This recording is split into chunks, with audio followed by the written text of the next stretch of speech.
Hello everyone. Hello my honorable lecturer, Miss Puji.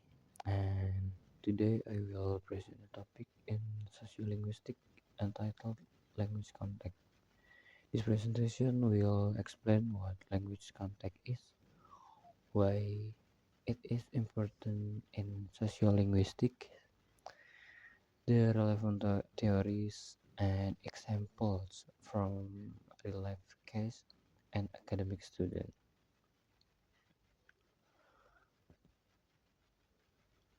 Next slide. Language contact occurs when speakers of different language or varieties interact regularly. This situation is very common in multilingual societies, migration contexts, and globalization. In sociolinguistics, language context is studied to understand how interaction between speakers affect language use.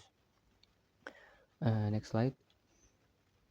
Language context is significant because language do not exist independently.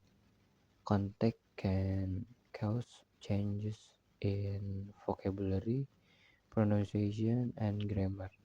It also reflects social identity, group membership, and power relation between language communities.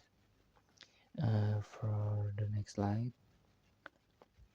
theoretical background language context theory. So, according to Thomason, language context refers to linguistic change that occurs as a result of interaction between speakers of different language.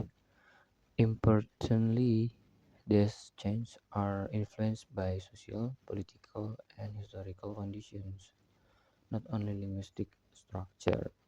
So, for next slide, key sociolinguistic concept.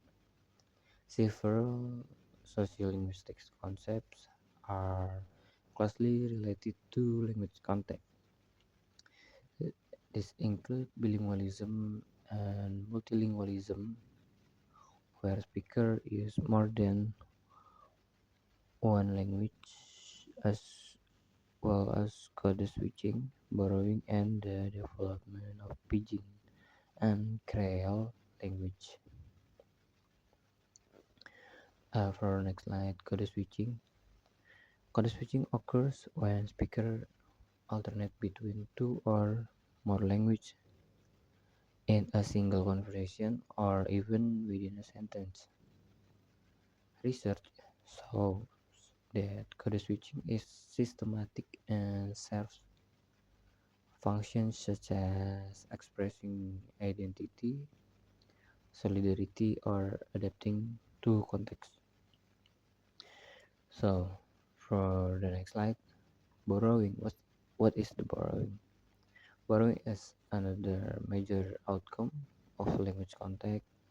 Words from one language are adapted into another, especially when one language has higher prestige or influence.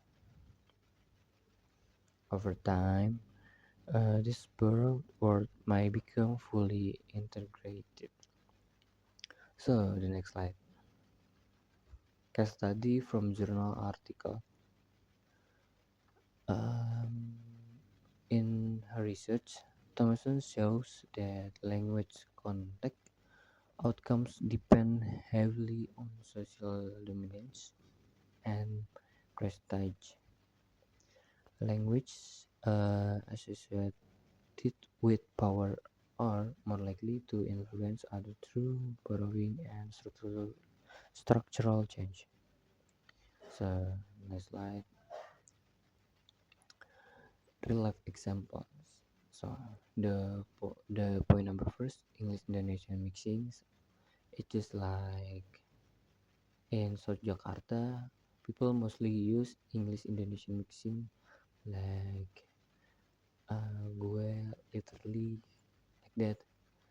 And then youth language, point number two, youth language and social media. It's just because like the comment in Instagram like Sigma or uh law love of love out loud like that. And the point number three, education for culture. So in everyday life, language content can be seen in social media and their language. Many young people mix English and Indonesian to express modern identity, creativity, and global belonging. So, for the last slide, conclusion. Okay, conclusion. To conclude, language content is a central topic in sociolinguistics because it explains how language interact and change through social context. Understanding language context helps promote linguistic diversity and reduce negative attitudes towards multilingual practice. So I think this is for me, and thank you so much for the attention, and assalamualaikum warahmatullahi wabarakatuh.